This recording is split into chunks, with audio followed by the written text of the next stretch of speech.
A AMB, que é a Associação dos Magistrados Brasileiros, fez uma pesquisa para saber se juízes e ministros e embargadores apoiam mandato para ministro do Supremo Tribunal Federal.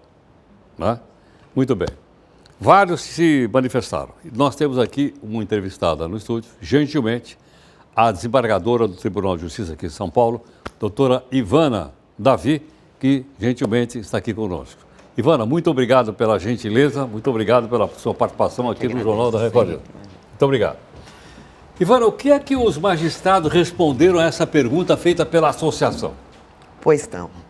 Então, Heródoto, a associação nós somos em praticamente 17 mil juízes no país inteiro, e a associação, por uma pesquisa que foi feita inclusive online, cerca de 4 mil juízes responderam um questionário longo sobre esse perfil, do que inclusive a sociedade espera, e sobre a audiência de custódia, a forma de escolha do ministro, as nossas formas de escolha, a nossa rotina dentro do tribunal, e a maioria entendeu que um ministro do Supremo Tribunal Federal, que não vem normalmente de carreira, é escolhido, indicado a princípio pelo presidente da República, teria que ter um tempo, um prazo dentro do seu mistério no Supremo Tribunal Federal. A ideia, inclusive, o próprio ministro Alexandre de Moraes, em sua tese de doutorado, indica 10 anos.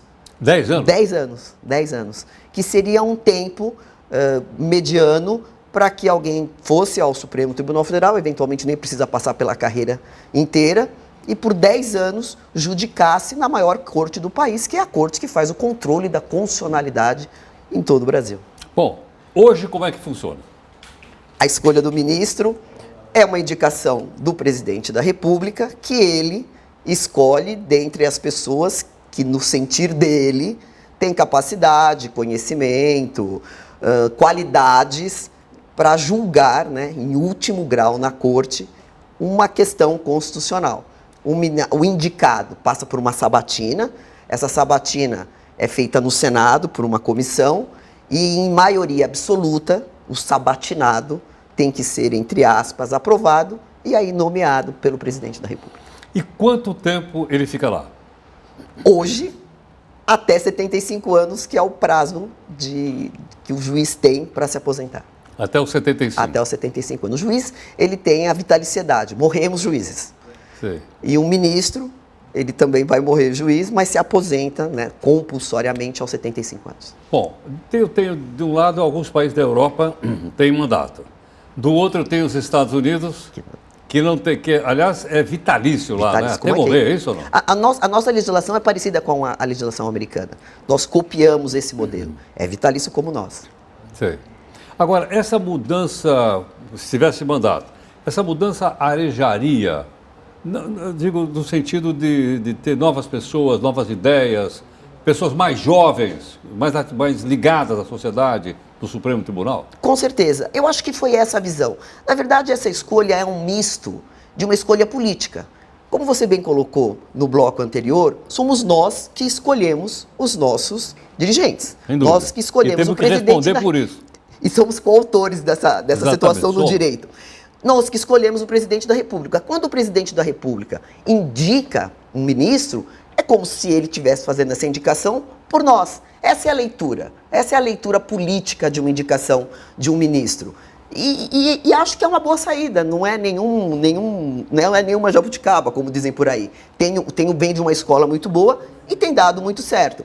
Agora, um tempo, um lapso é sempre interessante, porque muda-se o olhar, muda-se a visão, a profundidade de quem vai julgar.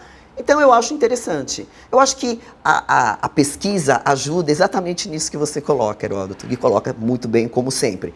Vai fazer com que a sociedade reflita.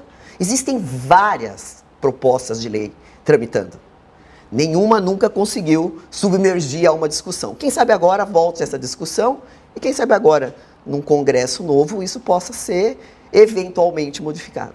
Agora, Ivana, sou eu que vou dizer, não é você. Claro. No passado, me pareceu o seguinte, que na tal sabatina, né, o sabatinado fingia que falava as coisas e os outros fingiam que aceitavam e terminava tudo bem e vamos embora. Porque não me lembro de ninguém que tenha passado por nenhum constrangimento lá e não me lembro de alguém que tenha sido recusado, salvo engano. É recusado, acho. Tá vendo? Não? Agora, eu vi que nos Estados Unidos teve a nomeação, deu um bafafá enorme, levantaram a vida do homem. Lembra disso ou não? Lembro. Até casos pessoais, acusaram ele de assédio sexual, vai por aí afora. E o país inteiro discutiu isso.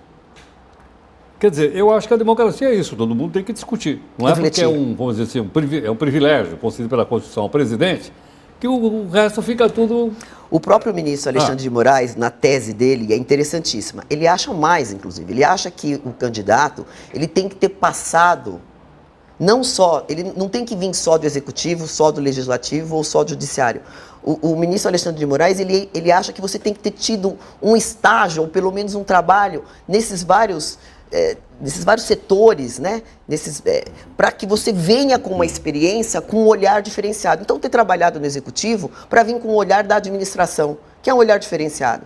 Pode ter trabalhado também no judiciário e vir com esse senso de legalidade, de justiça, de julgar, que é a função do juiz. E pode também ter vindo do legislativo, entender todo o ordenamento jurídico, como funciona. Então, quanto mais experiência tiver o candidato a ministro, melhor para o país.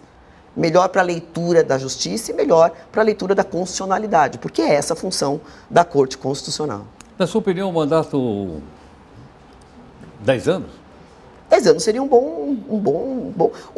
a idade mínima, 35 anos. Idade mínima, 35 anos. E mais então, 10 anos de mandato, sairia aos 45. Mas aos 35 anos são poucos que vão. A idade que vão chega a 49, 50, sempre um pouco mais que isso, né? Então, vem de uma carreira privada, às vezes, foram advogados. A maioria dos ministros lá, 2 são juízes de carreira, tem procurador da República. Então, eles já vêm com uma experiência. E aí, aos 50 anos, mais ou menos essa idade, que normalmente é indicado. Aí faz esse trabalho por mais 10 anos, com essa experiência toda, e eu acho que é uma boa contribuição para o país. Entendo. E talvez nessa nossa conversa e outras tantas que acontecem, talvez a população também possa acompanhar mais de perto. Eu acho que é importante esse tipo de pesquisa, e importante a imprensa, você trazer isso, porque traz a reflexão, né, em momentos que a sociedade está tão instável, e a reflexão, a discussão, cada um dá a sua opinião, isso é democracia. As pessoas às vezes reclamam que tem que votar, né, Heródoto, que dá trabalho, mas viver na democracia dá trabalho. Dá trabalho. Você participa, você tem suas opiniões, as suas opiniões às vezes não são bem interpretadas e você tem que defendê-las. Essa é a maravilha de viver em democracia. E o Supremo Tribunal Federal é uma corte constitucional fruto da democracia. Ivana, queria agradecer mais uma vez a sua gentileza. Sim. Muito obrigado. Eu é que agradeço. Muito obrigado, doutora. Muito obrigado.